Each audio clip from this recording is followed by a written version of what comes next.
Craig Brain is not your brain or my brain. Love it or hate it or something in between. Welcome to the squishy alien middle inside of this dude's skull. Take a peek. Take a peek.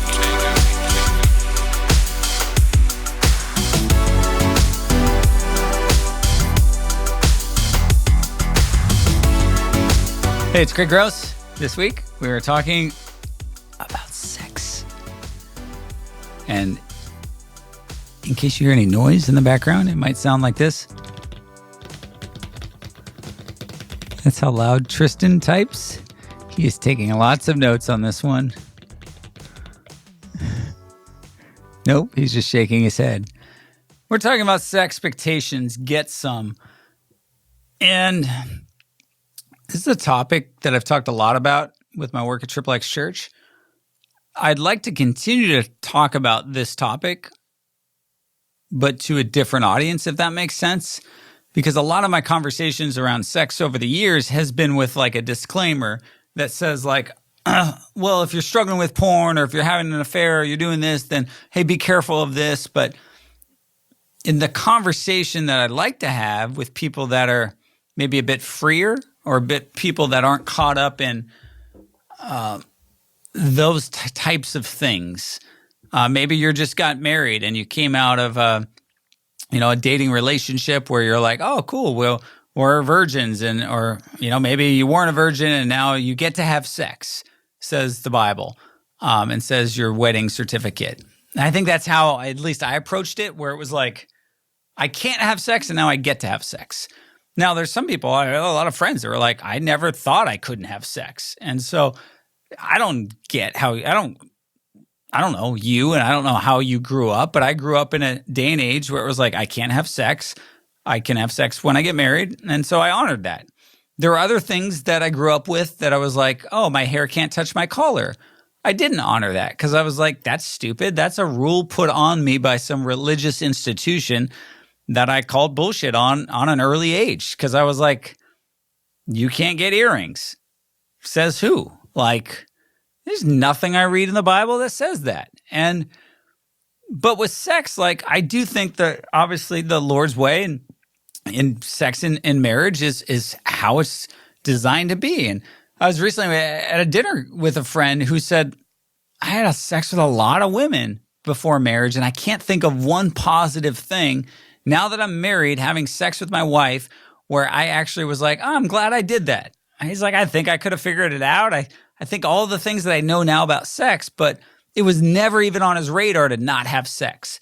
So for me, like, just context, like I've talked about this before, like Jeanette was not a believer, didn't bring, so never was taught about this, never threw her a vow to not have sex off the Golden Gate Bridge like, we did at these youth events that I went to.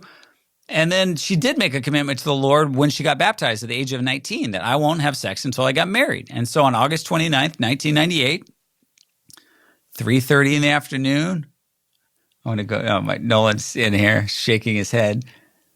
It all went down. Boys to Men was on. I'll make love to you like you. Yeah, it was wonderful. That's not how it happened.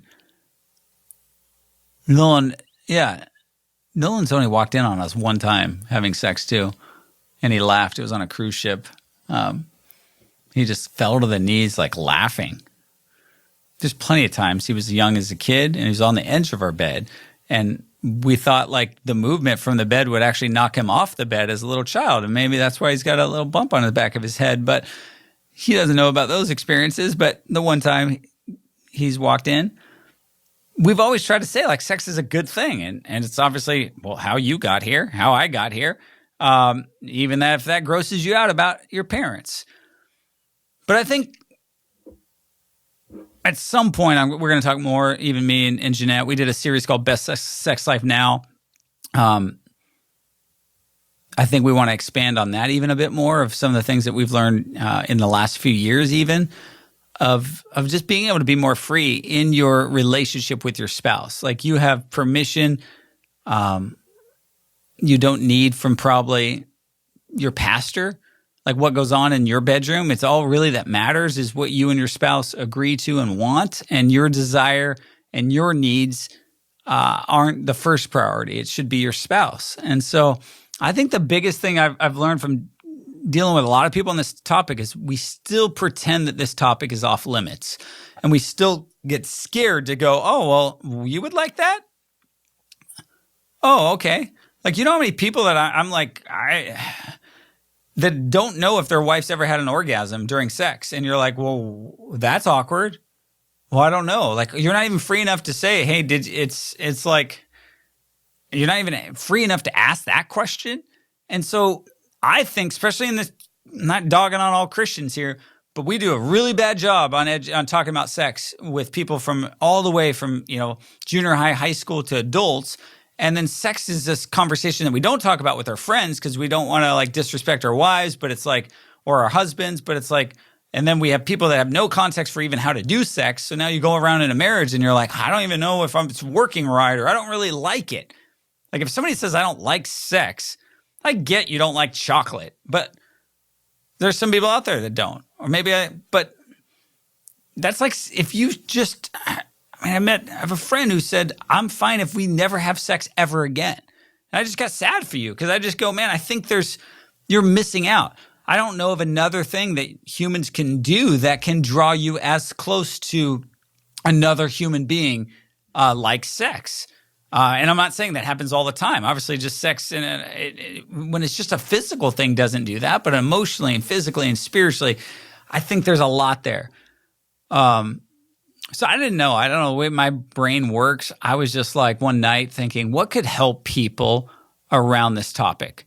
And obviously, I try and ask good questions. I try and go a little deeper than most people sometimes. And so I just started I Googled a bunch of stuff.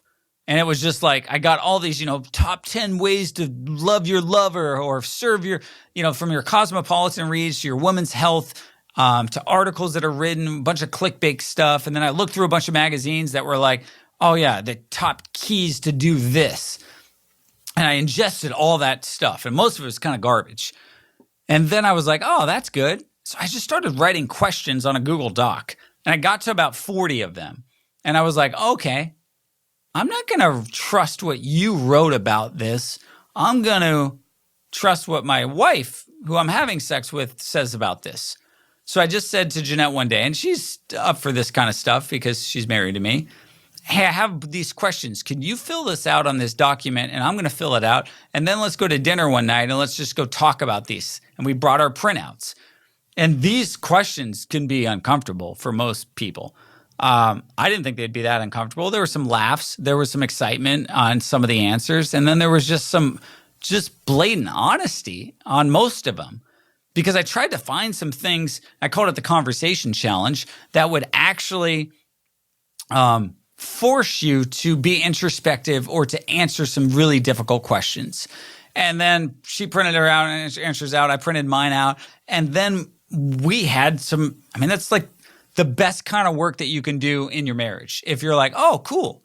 Like, why have we never talked about that? We brought up some things from our dating life that were like, hey, why have we never, and I'm not even talking about sex because we didn't have sex, but it's like, oh, now that we have sex, we don't even do that.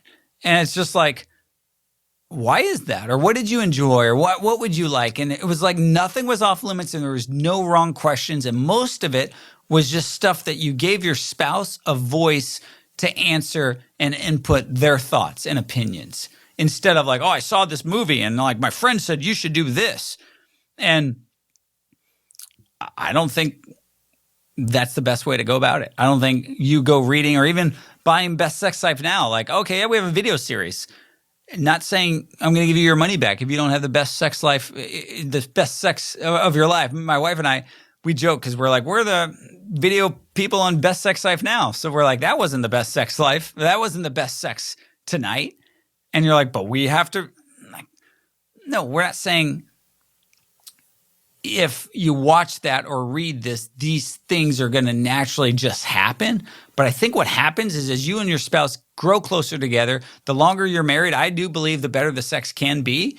But a lot of that has to be your openness and vulnerability and willingness to go there and go deeper with you and your spouse. So the conversation challenge is on the It's on the website. It's on wherever you're reading this, or if you're listening to this, we'll link there.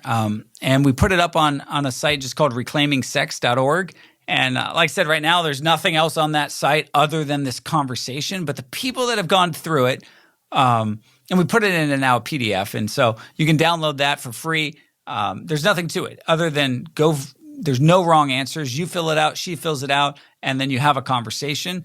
And that's the thing. Like, what happens there? I don't know. You tell me. Write me back. Post your story. I don't need videos. I don't need proof that this actually was a thing, but just this thought of like, I think this can open up you and your spouse in a whole new way.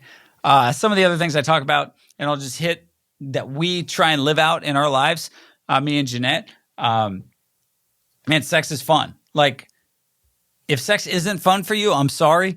If sex hurts you, see a doctor. Like, seriously, like, don't just go, it hurts.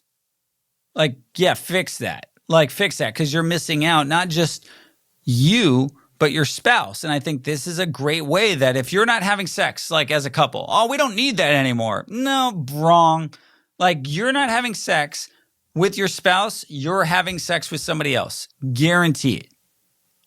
Like, guarantee it. Like, guarantee it. If you and your husband are not having sex together, like, something else is going on with somebody else.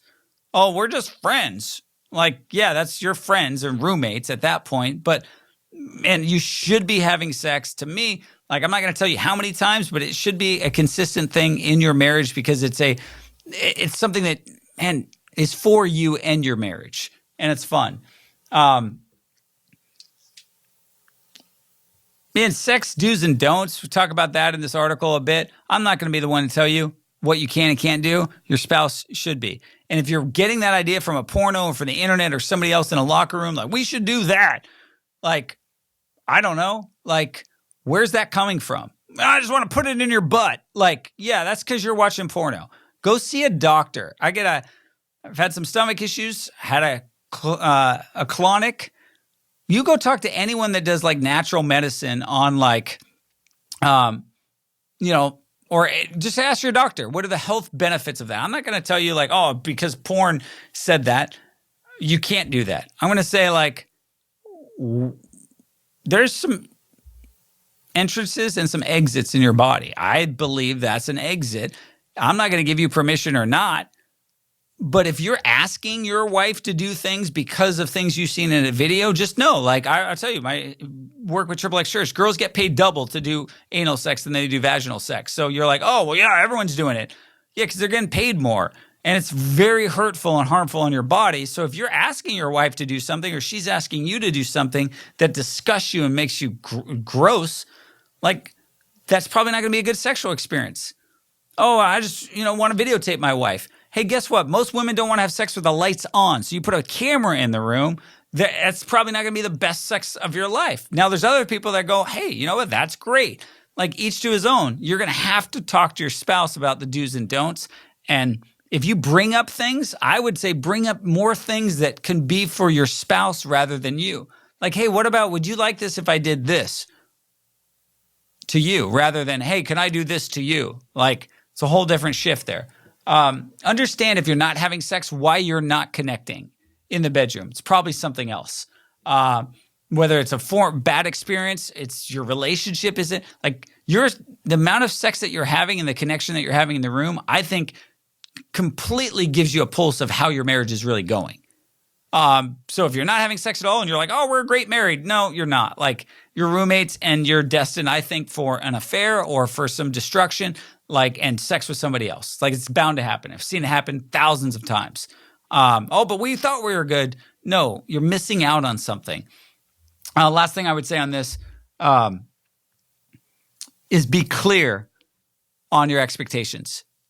Like, because if you don't talk about it and you're like, oh, I thought we're good. Sex like once a week. I wanted it every day. And then if your wife's thinking one thing and you're thinking another and you're missing each other on that, then no, it's just all about expectations. And maybe there's some idea of meeting in the middle. And I would say this too.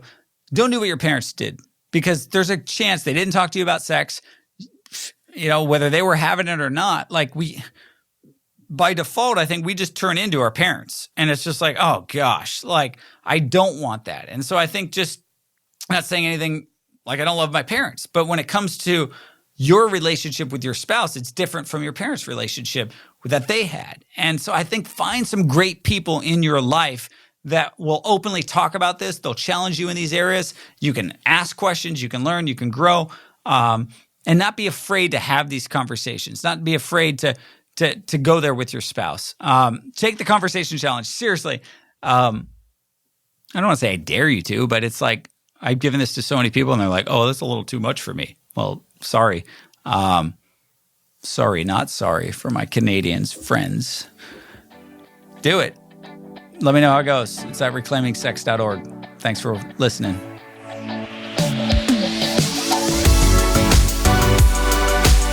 Thanks for thinking through Craig Brain.